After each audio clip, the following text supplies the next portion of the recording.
네, 이상비 기자. 네. 네, 개고 특집 때, 네, 추천주들 수익률을 내봤는데, 네, NC소프트가 수익률이 가장 좀 부진했습니다. 아, 그렇습니까? 네, 그래서 NC소프트의 어떤 그 부진을 만회할 만한, 네, 어떤 그 종목이라든가 상장사가 있을지 한번 좀 뭔가 좀 있어야 될 것 같습니다. 어떻습니까?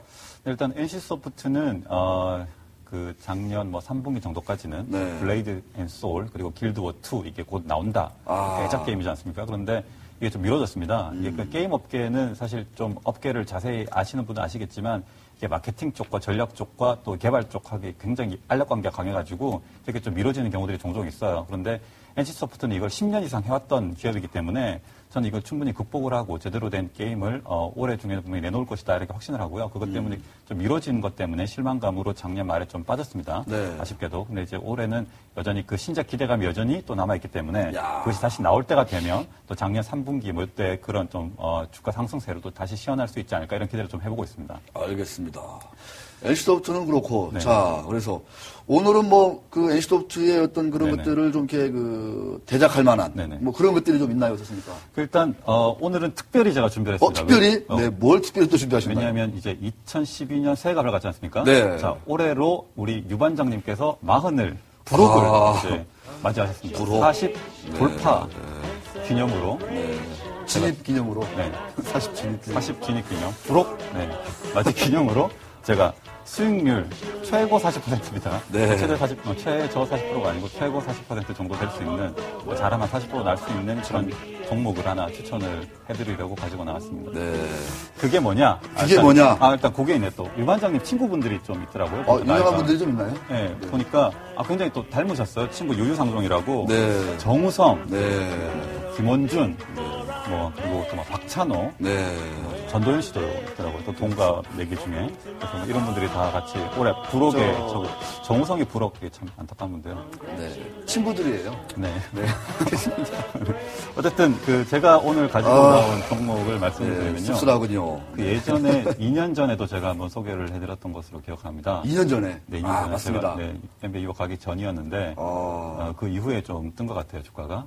지금 최근에 연말에 좀 빠졌습니다. 그래서 지금 다시 기회가 되지 않을까 싶은데 뭐냐 바로 SL이라는 종목입니다. SL? 네, SL.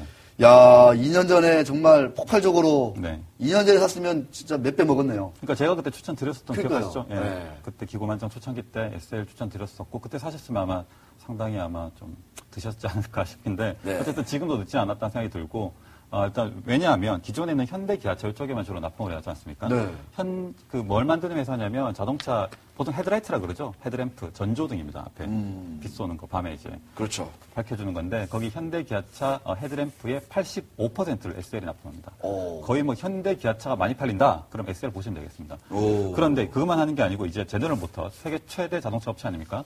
여기 베스트셀링카가 최근에 이제 한국에 들어온 말리부 거기에 이제 올해부터 납품이 됩니다. 말리부? 네, 말리부. 네, 소나타 광고도 많이 하던데. 네, 그리고 예. 이제 보통 이제 아반떼급이라고 하죠. 크루즈 여기도 2014년부터 납품이 되고 오. 이게 생산 물량이 엄청나기 때문에 여기 한 10%, 20%만 들어가도 그냥 상당한 물량이다 이렇게 이해를 하실 수 있고요. 네. 그리고 지금 이게 헤드램프 전조등이 이게 팔아봐야 얼마나 남겠느냐, 좀 얼마 안 하는 제품 아니냐 생각이 드실 수 있는데 제가 설명을 잠깐 드릴게요. K7 그 전조등 그림 사진 좀 보여주실 수 있나요? K7. 요즘에 헤드램프가 어떻게 바뀌었느냐 하면 네. 옛날에는 그냥 이제 뭐 빛을 쏘는 것만 있었지 않습니까? 그런데 지금은 이제 요즘 제가 사진을 보여주시면 좋겠는데 네. 예, 보시죠. 저거 전조등을 보면 그 가에 노란색 선이 쭉 보이시죠? 네. 그리고 바로 옆에 또 하얀색 선이 살짝 또 보이실 겁니다. 예. 저게 LED입니다. 저게 열쇠를 갖고 차 가까이 가면 지대로 켜집니다. 이게 눈썹 같은 거죠. 오호. 원래 예전에 없었어요. 그게 굉장히 이제 미학적으로 굉장히 아름다움을 이제 나타내는 거죠. 근데 저게 이제 고부가 가치인 거죠. 그리고 저 헤드램프 내에도 보면 이렇게 설들이 보이죠. 굉장히 약간 슬픈 눈을 하고 있는 우수에 찬 이런 눈빛, 이런 디자인을 지금 피터 슈라우어 아우디 수석 디자이너가 기아차에 와서 이제 한 거죠. 저게요? 네, 요 모습 보이시죠? 이게 굉장히 이게 고부가 가치 LED입니다. 이런 식으로 굉장히 고부가 가치화가 되고 있어요, 전조등이. 그래서 예전처럼 그냥 헤드라이트 팔았다, 뭐 돈을 냈는데 이런 게 아닙니다. 굉장히 지금 진하고 있고 이제 부가가치가 높아지고 있다는 생각이 들고 그리고 이제 현대자동차, 기아자동차도 이제 브라질 이제 공장이 이제 올해 좀 돌아가고 중국에도 3공장 지금 짓고 있는데 그게 좀 돌아가기 시작하면 SL 제품 들어갑니다. 그렇군요. 물량이 늘어나는 거고 그리고 K9 좀 기대하시는데 올해 3월 달쯤 뭐 나온다는 얘기가 있는데 오피러스 후속입니다. K9. 예, 여기에는 전조등만 들어가는 게 아니고 그 야간 시야 보조 시스템, 적외선, 밤에 보통 안 보이지 않습니까? 이 가로등이 없는 길 같은 경우에는 근데 적외선을 쏘면 전방 300m까지 보입니다. 야.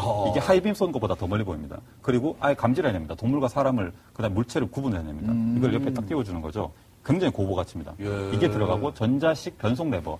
보통 우리 기아 이렇게 하지 않습니까? 이게 아니고 단추 혹은 회전식으로 하는 식으로 합니다. 세상 굉장히 좋아졌습니다. 이걸 지금 SL이 하는 겁니다. 그래서 이거는 굉장히 수익성이 높고 이런 아이템들이 진출을 한다는 측면에서 성장성이 굉장히 예상된다.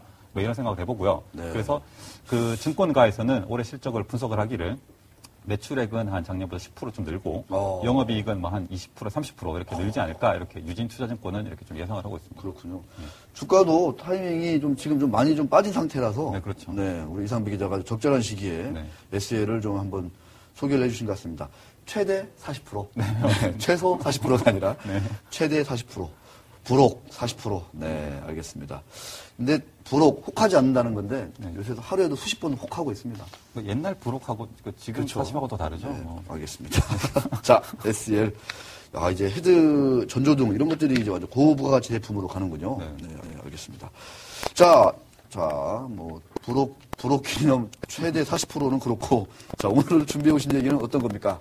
네, 얼마 전에 한번 그 뉴스 일면을, 기사 신문의 일면을 장식을 했었던, 기억하실 겁니다. 하이마트, 경영권 분쟁 사태가 있었죠.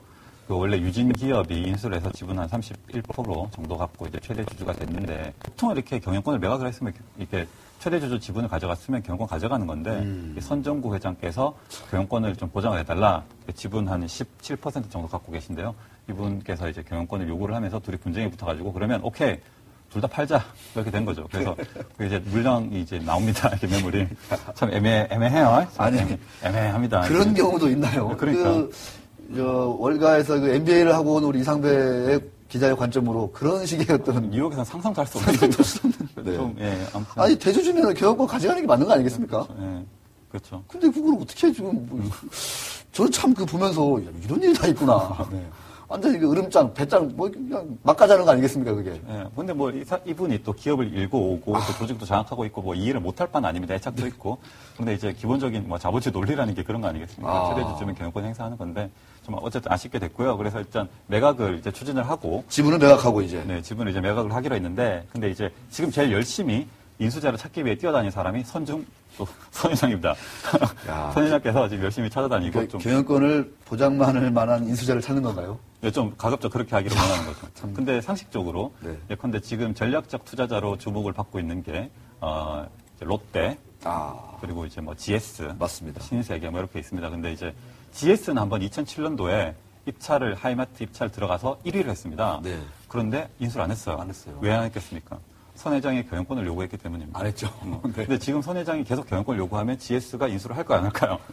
안 하겠죠. 네, 아마 좀 그런 예상을 좀 해볼 수 있고요. 그 롯데 입장에서는 좀 다를 수 있습니다. 뭐 이쪽에 굉장히 관심이 많습니다. 전자 제품 유통 쪽에 이 지금 신동빈 회장이 일본에서 굉장히 이런 좋은 모델들을 배우고 굉장히 임프레시브하다, 그러니까 인상적이다, 굉장히 감동을 받았답니다. 그래서 한국에서 꼭 이 부분을 좀 확대를 해보고 싶다 이런 욕심을 갖고 있대요. 그래서 좀 관심을 갖지 않을까 싶기도 하고 롯데그룹이 또 최근에 이런 M&A 실탄을 마련하기 위해서 자산 매각 등을 통해서 좀 현금을 많이 확보를 했습니다. 많이 했죠. 예, 작년 말부터 이미 그런 데 대비해서 성공작을 했고 지금 이미 그런 가능성이 좀 나타나고 있고요.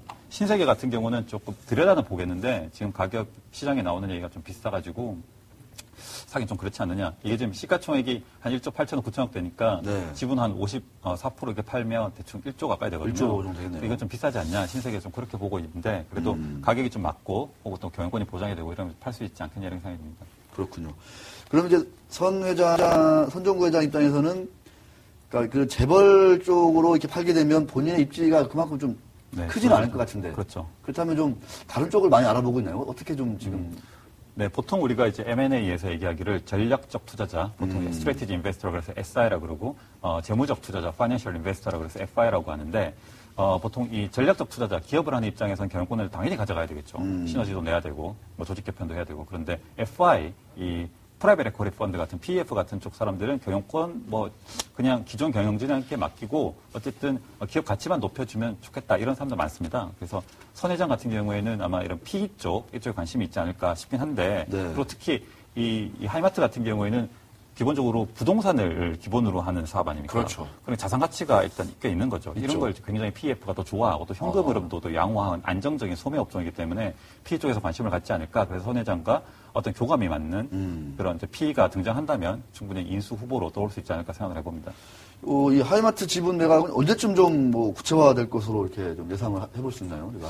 지금 일단은 시티 글로벌 마켓 증권이 거기서 이제 매각 주관사로 주관사, 선정이 돼가지고 일단 RFP라고 일단 뭐 그 인수 뭐 이렇게 제안서를 좀 이제 발송을 하는 작업을 이제 시작을 했다고 하는데 지금 제 생각에는 상반기 중에는 빠르면 마무리가 되지 않을까 싶긴 하지만 지금 뭐 당장 뭐 인수하겠다고 나서는 쪽이 없어가지고 어떻게 될지는 모르겠습니다. 일단 한 상반기 쪽으로 한번 예상을 한번 해보고 상반기 정도로. 네. 일본 업체들 이런 거 참 좋아할 것 같긴 한데, 어떻게 보면. 일본에서도 그렇죠. 관심 있을 것 같긴 한데. 자, 매각 가격은 한 1조 원 조금 넘는 네, 정도. 그 정도 될 것 같습니다. 1조 원 정도? 경영권 프리미엄이 있으면 좀 넘을 거고 좀 넘을 안 되면 거고. 아마 그 밑으로 될 것 같습니다. 네, 알겠습니다. 결국은 선 회장님께서는 경영권을 계속 좀 가져갈 수 있을까요? 좀 예상하기가 좀 어려울 것 같긴 한데, 어떻습니까? 그렇죠. 그러니까 지금 주목해야 될 게 뭐냐면 다른 대주주가 하나 더 있습니다. HI 컨소시엄이라고 여기가 지분 한 8.8% 9% 좀 갖고 있다고 보시면 그러니까요. 되는데 그 재밌게도 이 선 회장과 이 HI 컨소시엄 합쳐봐야 유진기업이 안 되거든요. 되죠. 지분이 그 둘이 합쳐봐 25%고 유진기업 33%를 갖고 있기 때문에 31%를 갖고 있기 때문에 그럼에도 불구하고 이 세 대주주가 맺은 약정이 뭐냐면 2명만 동일하면 판다요. 예. 그냥 보면 판다. 그래서 선 회장과 만약에 HI 컨소시엄이 합의를 한다면 유진기업의 의사와 상관없이 그냥 재무적 투자자든 누구든 팔 수밖에 없다. 이런 상황입니다. 유진기업은 이거 이제 팔고 나면 돈이 상당히 네. 이제 들어올 텐데 그러면 어떤 그 유진기업 좀 보는 시각이 약간 좀 재무적으로 조금 좀 불안하다 좀 이런 게 그런 있었는데 얘기죠. 예. 이제는 좀 많이 좀 주가도 그것 때문에 최근에 폭등을 했었거든요 한번 뭐 한 2,500원도 안 됐었는데 이게 7,500원까지 갔으니까요. 네. 그래서 지금은 한 이제 5,500원 정도 5,000원 정도로 하는데 뭐 유진기업도 이제 한 곱이 좀 한숨 돌린다 이렇게 좀 보면 됩니까? 그렇죠. 뭐 일단은 거의 매각하는 돈 중에서 31% 그러니까 전체 지분 중에 31%니까 이로 잡아 한 6천억 들어오는 거 아닙니까? 네. 일단 뭐 그 정도만 되면 유동성, 현금 흐름에는 문제가 별로 없을 거라는 생각이 들고 지금 시멘트 좀 안 좋아서 그러니까요. 뭐 그런 것 같은데 이거 지금 건설 경기 살아나지 않는 한 해답이 없죠. 이거 시멘트가 수출이 잘 되는 그런 분야도 아니고 해서 어쨌든 한 고비를 넘긴다는데 좀 의미를 두면 좋지 않을까 생각이 듭니다. 네, 알겠습니다. 이상배 기자의 불혹 관심주, 그 다음에 하이마트 지분 매각 얘기 들어봤습니다. 자.